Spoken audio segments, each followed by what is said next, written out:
देखो हम जो अब टॉपिक पढ़ रहे हैं वो कौन सा है? Least distance of closest approach के दो, या डिस्टेंस तो ले लिया हमने, अप्रोच को, ठीक है, लीस्ट डिस्टेंस ऑफ अप्रोच, ठीक है। इसमें से काफी क्वेश्चंस आते हैं बोर्ड के अंदर, ठीक है। ध्यान दो, लीस्ट डिस्टेंस ऑफ अप्रोच क्या है? नाम से पता चल रहा है कि सबसे पास पहुंचने वाली दूरी। अब किसके पास पहुंचने वाली दूरी की बात चल रही है? तो बात चल रही है एक्चुअल में रदरफोर्ड एक्सपेरिमेंट की। किसकी बात चल रही है? रदरफोर्ड एक्सपेरिमेंट के अंदर आप लोग को याद होगा, हमने एक चीज पढ़ी थी रदरफोर्ड एक्सपेरिमेंट के अंदर, कि न्यूक्लियस है और न्यूक्लियस के ऊपर हमने क्या फेंका? Alpha particle. मतलब हमने क्या, रदरफोर्ड ने फेंका था। रदरफोर्ड ने क्या फेंका था? Alpha particle. बहुत सारे अल्फा पार्टिकल फेंके थे, बहुत सारे, ठीक है, बहुत सारे अल्फा पार्टिकल फेंके। तो जो अल्फा पार्टिकल न्यूक्लियस से दूर थे, ठीक है, वो तो ऐसे गए और थोड़े से डिफ्लेक्ट हो गए। ये बात समझे? जो पास थे वो थोड़े ज्यादा डिफ्लेक्ट हुए। क्यों? रिपल्शन के कारण। किसके रिपल्शन के कारण? न्यूक्लियस के। ऐसे ही ये वाला भी ज्यादा रिफ्लेक्शन और ये डिफ्लेक्शन, और इसमें भी ज्यादा डिफ्लेक्शन होगा। यही बात समझ में? लेकिन जो सामने से आ रहा था, क्या वो बिल्कुल इसको टच कर लेगा? क्या बिल्कुल इसको टच कर लेगा? नहीं करेगा। क्यों नहीं करेगा? क्योंकि जैसे ही इसके पास आने लगेगा, जैसे ही इसके करीब पहुंचेगा, इसकी एनर्जी क्या होती रहेगी? Kinetic energy. किसमें कन्वर्ट होती रहेगी? Potential energy. स्पीड इसकी स्लो होती रहेगी और वो काइनेटिक एनर्जी किसमें कन्वर्ट होती रहेगी? Potential energy. अरे बात समझ में आ गई क्या? किसमें कन्वर्ट होगी? तो जैसे ही इसके सामने आएगा, बिल्कुल इसके बहुत करीब पहुंचने की कोशिश करेगा, और जितना करीब ये पहुंच सका, जितनी भी इसकी हिम्मत हुई पहुंचने की, वहां तक की, वहां से लेके और न्यूक्लियस तक की दूरी को हम कहेंगे आर नॉट। और ये आर नॉट ही क्या कहलाएगा? आपका क्लोजेस्ट डिस्टेंस ऑफ अप्रोच कह दो या लीस्ट डिस्टेंस ऑफ अप्रोच कह दो, ठीक है। क्लोजेस्ट डिस्टेंस ऑफ, समझ में आ गई क्या बात? अरे फंडा समझ में आ गया क्लोजेस्ट डिस्टेंस ऑफ अप्रोच क्या है, ठीक है। तो अगर हम सिंपल लफ्जों में इसको परिभाषा करें, इसकी डेफिनेशन दें, तो कैसे लिखोगे आप? मतलब ऐसे समझो इसे कि अल्फा पार्टिकल न्यूक्लियस के कितने ज्यादा से ज्यादा करीब पहुंच सकता है, वो दूरी क्या कहलाएगी आपकी? समझ में आ गई बात? वो दूरी जिसके अंदर अल्फा पार्टिकल न्यूक्लियस के ज्यादा से ज्यादा करीब पहुंच सके। कौन सा वाला अल्फा पार्टिकल? ध्यान रखना, जो जस्ट बिल्कुल न्यूक्लियस के सामने से आ रहा है, उसकी बात चल रही है, इनकी बात नहीं चल रही। इनका रोल नहीं है लीस्ट डिस्टेंस ऑफ अप्रोच में, इनका रोल नहीं है, इसका रोल है। समझ में आ गई बात? जो बिल्कुल न्यूक्लियस के सामने आ रहा है और कितने ज्यादा से ज्यादा करीब पहुंच पा रहा है, वो क्या कहलाएगा उसका? ठीक है। अब ये अल्फा पार्टिकल क्या करेगा? यहां पहुंचा, फिर यहाँ थोड़ा सा रुकेगा। थोड़ा सा रुकने का मतलब ये नहीं कि बैठ के चाय पानी कर रहा है यहाँ पे, नहीं बात समझे। यहाँ थोड़ा सा रुकेगा और रुक के पलटी मार लेगा, ठीक है, किसी मोमेंट के लिए रुकेगा और फिर पलटी मार लेगा। ये बिल्कुल इस तरीके से कि आपने नीचे से एक बॉल को ऊपर फेंका, ठीक है। अब बॉल जब ऊपर जाएगी तो उसका हमने क्या दी थी? Kinetic energy. जब वो बॉल ऊपर जाएगी तो ऊपर जाएगी, उसकी काइनेटिक एनर्जी बढ़ेगी कि घटेगी? घटेगी। और वो किस में कन्वर्ट होगी ऊपर जाएगी? Potential energy. ये बात समझ, किस में कन्वर्ट होगी? ऊपर पहुंच गई, पोटेंशियल में कन्वर्ट हो गई, फिर वहां रुकी। अब वहां रुकी रह जाएगी क्या? है, रुक गई थोड़ी देर के लिए, तो क्या करेगी? वापस नीचे आएगी। तो ऊपर जब गई थी तो जाते जाते उसने कौन सी एनर्जी हासिल कर ली थी? Potential energy. काइनेटिक किस में कन्वर्ट हो गई थी? फिर वापस से ऊपर से नीचे जब आएगी तो पोटेंशियल किस में कन्वर्ट होगी? तो जब ये काइनेटिक एनर्जी से चला आ रहा था यहाँ पर, तो धीरे धीरे इसकी काइनेटिक एनर्जी किस में कन्वर्ट हो रही थी? रिपल्शन के कारण किस में कन्वर्ट हो रही थी? और जब इसके पास यहाँ पहुंचा तो काइनेटिक जीरो हो गई और पोटेंशियल क्या हो गई इसकी? मैक्सिमम, ठीक है। फिर वापस से इसने यहां से धक्का मारा तो पोटेंशियल किस में कन्वर्ट हुई? वापस से। तो इसके वापस जाने की तो बात नहीं करेंगे हम, बस आने की बात करेंगे, और उससे हम क्या निकाल लेंगे? नहीं बात समझे? तो यहां पर मुझे एक बात बताओ, सिंपल, जो मैंने आपको कहानी समझाई, क्या कंजर्वेशन ऑफ एनर्जी लग रहा है क्या यहाँ पर?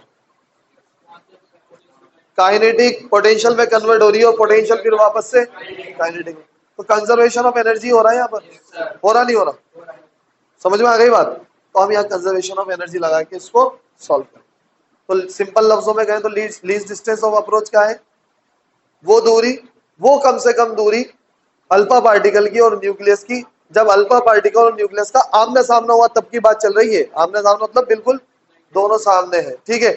जहां पर आके अल्फा पार्टिकल रुक जाए और रुक के वापस से पलट जाए, वापस से अपने रास्ते को रिट्रेस कर ले, वापस से क्या कर ले, वापस अपना रास्ता बदल ले, रिट्रेस कर ले, वो क्या कहलाता है? कहलाती है वो दूरी least distance of closest approach.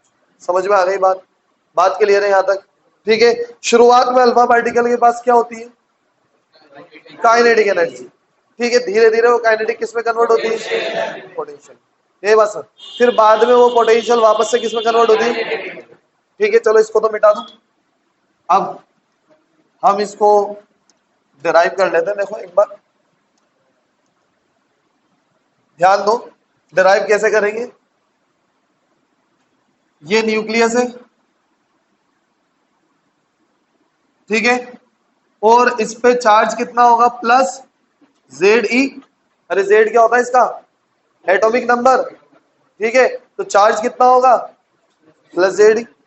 भाई जितने जितने प्रोटॉन, एटॉमिक नंबर क्या होता है? प्रोटॉन्स की संख्या। तो जितने प्रोटॉन, एक प्रोटॉन का चार्ज E, अब 5 हो, 10 हो, 15 हो, कितने भी प्रोटॉन हो, वो अपन ने यहाँ पर Z कहते हैं उसको। यही बात समझ में? ठीक है। और जब अल्फा पार्टिकल बहुत दूर था इससे, कितना दूर है? बहुत दूर, ठीक है। यही बात समझ में? तो जब अल्फा पार्टिकल दूर है इससे, तो जब अल्फा पार्टिकल इससे दूर है, यहां लिख देता हूं इधर, जब अल्फा पार्टिकल इससे दूर है तो इसके पास क्या होगी? इनिशियली काइनेटिक एनर्जी होगी, नहीं होगी? अगर ये अल्फा पार्टिकल v वेलोसिटी से चला आ रहा है तो इसके पास हाफ एम, एक मिनट, एम किसका आएगा? अल्फा पार्टिकल का। तो मैं यहां लिखूंगा एम अल्फा, क्या लिखूंगा? v square. कोई दिक्कत है? अरे बात समझ में ही नहीं है? यहाँ क्या लिखूंगा? M alpha v square. यहां तक सभी को क्लियर है? ठीक है। अच्छा, शुरुआत में इसके पास कोई पोटेंशियल एनर्जी है? पोटेंशियल एनर्जी, ये कौन सी कंडीशन लिखी मैंने? ये पूरा इनिशियल मामला है, ठीक है। अब फाइनल मामले में क्या होगा बताओ? एक मिनट, ये न्यूक्लियस, ठीक है, प्लस Ze इसका चार्ज, ठीक है। क्या अल्फा पार्टिकल इसके पास पहुंच गया था? क्या क्या बिल्कुल टच हो गया था? तो फिर थोड़ा सा दूर, उसी दूरी को तो निकालने की कोशिश चल रही है अपन को, ठीक है। तो थोड़ा सा दूरी यहां तक पहुंचा था, और वो दूरी को हमने क्या नाम दिया था? तो जब अल्फा पार्टिकल यहां पहुंचा है तो इसको मैं क्या कहूंगा? Kinetic energy final. अरे फाइनल स्टेट है ना ये तो फाइनल काइनेटिक एनर्जी कितनी होगी जब यहां पहुंचेगा, रुक जाएगा? ये बिल्कुल उस तरीके से कि जब मैंने बॉल को ऊपर फेंका तो हाईएस्ट पॉइंट पे बॉल की काइनेटिक एनर्जी क्या होगी? उस टाइम पे उसके पास ओनली क्या होगी? नीचे क्या थी? काइनेटिक। ऊपर जाते जाते क्या हो गई? काइनेटिक पोटेंशियल में हाईएस्ट पॉइंट पे काइनेटिक जीरो पूरी पोटेंशियल में कन्वर्ट हो गई, फिर ऊपर से वापस नहीं जाएगी तो फिर पोटेंशियल पूरी काइनेटिक में कन्वर्ट हो जाएगी। और अगर हम ऐसे ऐसे बार बार करते हैं तो काइनेटिक पोटेंशियल में लगातार एनर्जी में क्या हो रहा है? चेंज हो रहा है। ये बात समझ में? तो ये बिल्कुल उसी तरीके से। अच्छा, अब पोटेंशियल एनर्जी कितनी आ जाएगी फाइनल में बताओ? पोटेंशियल एनर्जी का फॉर्मूला फर्स्ट चैप्टर में हमने पढ़ा है। पोटेंशियल एनर्जी का फॉर्मूला क्या होता था? U बराबर K Q1 Q2 upon R। याद है या नहीं है? और हम Q विद साइन लिया करते थे यहाँ पर, Q विद, याद है या नहीं है? तो पोटेंशियल एनर्जी कितनी होगी बताओ? K, अल्फा पार्टिकल पे चार्ज कितना होता है? प्लस 2E, और न्यूक्लियस के ऊपर चार्ज कितना है? प्लस Ze अपॉन दूरी कितनी है? समझ में आ गई बात? तो अब मैं क्या लगाऊंगा यहाँ पर? Conservation of energy. क्या लगाऊंगा? Conservation of energy. अरे नहीं, यही बात समझ में? कंजर्वेशन ऑफ एनर्जी लगाते हैं। तो कंजर्वेशन ऑफ एनर्जी क्या होगा? टोटल एनर्जी इनिशियल बराबर टोटल एनर्जी, यही तो होता था। तो टोटल एनर्जी इनिशियल कितनी है बताओ? Kinetic energy initial, potential energy initial बराबर kinetic energy final plus potential energy. क्या बात समझ में आ गई क्या? कोई दिक्कत है? काइनेटिक एनर्जी इनिशियल कितनी है बताओ? Half M alpha V square. Alpha क्यों लिख रहा हूं? अल्फा पार्टिकल के मास की बात चल रही है यहाँ पर, प्लस जीरो। काइनेटिक बाद में क्या हो जाएगा? जीरो। पोटेंशियल कितनी जाएगी? के एक मिनट, इस 2 को बाहर ले लूं, 2kz² ऐसा लिख सकता हूं क्या इसको मैं? 2kz² अपॉन, तो अब R0 को क्रॉस मल्टीप्लाई कर दूंगा मैं, तो 2kz² upon half m alpha v square आ जाएगा। क्या इस half m alpha v square को मैं ऐसा भी लिख सकता हूं क्या? kz² upon kinetic energy of alpha particle. अरे लिख सकता हूं या नहीं? तो ये मैंने लीस्ट डिस्टेंस ऑफ अप्रोच का फॉर्मूला निकाल लिया है आपके सामने। बात समझ में आ गई? Least distance of closest approach. Least distance of approach normally बोल देते हैं, सही लफ्जों में होगा least distance of closest approach या क्लोजेस्ट डिस्टेंस ऑफ अप्रोच। समझ में आ गई बात? क्या यहां तक क्लियर है? सभी को क्लियर है? ठीक है, कोई दिक्कत है यहां तक? बताओ। अब इस साल बोर्ड में सवाल कैसा आया वो समझो। इस साल बोर्ड में सवाल आया, मेरे पास पेपर पड़ा हुआ अभी है, लेकिन मैं डायरेक्टली बता रहा हूं, मुझे याद है क्वेश्चन। क्वेश्चन क्या आया कि अल्फा पार्टिकल की जगह क्या ले लिया? एक प्रोटॉन ले लिया। अल्फा पार्टिकल की जगह क्या ले लिया? प्रोटॉन। समझ में आ गई बात? ठीक है, तो बताओ लीस्ट डिस्टेंस ऑफ अप्रोच कितनी हुई? अल्फा पार्टिकल की जगह क्या ले लिया? प्रोटॉन। तो बताओ लीस्ट डिस्टेंस ऑफ अप्रोच कितनी हुई, ये पूछा। ठीक है, अब जिन बच्चों ने प्रोटॉन पे गौर नहीं करा होगा उन बच्चों ने डायरेक्टली ये फॉर्मूला लगा दिया होगा, जबकि ये फॉर्मूला हमने किसके लिए निकाला है? कभी कभी बोर्ड, सीबीएसई बोर्ड इस तरीके के क्वेश्चन दे देता है कि आपने जो डेरिवेशन करना सीखा है उस डेरिवेशन पर बेस्ड क्वेश्चन कैसे करेंगे। ठीक है, उस तरीके के क्वेश्चन है, डायरेक्ट फॉर्मूला वाले नहीं देता। अब एनसीईआरटी में या हम लोग भी जो आपको कराएंगे वो डेरिवेशन अल्फा पार्टिकल के लिए कराएंगे, लेकिन बोर्ड ने अल्फा पार्टिकल के लिए क्या डाल दिया? अब जो बंदा इस चीज को रट लिया होगा उसका तो हो गया काम खत्म।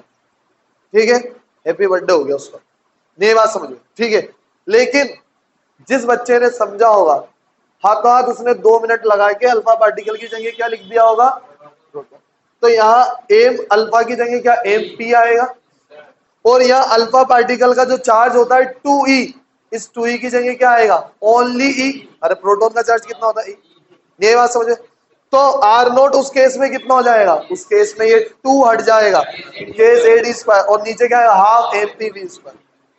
ठीक है, तो मैं यहाँ एक नोट के रूप में लिखा रहा हूं आपको, इन केस ऑफ, या ऐसा लिख देते हैं, if we replace alpha particle by proton. अच्छा, प्रोटोन की जगह वो कुछ भी दे सकता है, ड्यूट्रॉन दे सकता है, ट्रिटोन ट्रिटन दे सकता है, सब कुछ भी दे सकता है। ये बात समझो। अरे ट्रिटियम भी तो दे सकता है, और अल्फा पार्टिकल और कुछ भी दे सकता है, वो जो मन में आएगा वो खुद कुछ भी दे सकता है। तो क्या फॉर्मूला बदल जाएगा क्या? क्योंकि ये फॉर्मूला ओनली किसके लिए निकला हुआ है? तो जो बच्चे ये रट के बैठे हैं कि R0 बराबर ये होगा, कि सही रट के बैठे हैं क्या वो? ठीक है, समझ में आ गई बात? तो मैं इस टाइम पे क्या हो जाएगा बताओ? R0 बराबर 2kz² की जगह क्या आएगा? ओनली k, क्योंकि ये 2 किसकी वजह से आता था? अल्फा पार्टिकल के चार्ज की वजह से आता था। तो यहाँ आएगा kze² upon half mp, p क्या है? मास ऑफ, और यहाँ kze² upon kinetic energy of proton भी था। ये बात समझ में? बात क्लियर? ये मैं आप स्पेशली लिखा रहा हूं इस चीज को क्योंकि बोर्ड में सवाल आ चुका है। ठीक है, तो आपको यहाँ 2 चीजों से अवेयर रहना है। एक चीज तो ये तो अल्फा पार्टिकल के लिए तो है ही, ठीक है, प्रोटॉन के लिए भी मैंने लिखा दिया जो इस साल का सवाल आया था बोर्ड का। ठीक है, लेकिन जरूरी नहीं है कि वो अल्फा पार्टिकल दे या प्रोटॉन दे, कुछ और भी दे सकता। तो आपको क्या डेरिवेशन करना आना चाहिए? पक्का? फटाफट लिख लो इसको। ठीक है,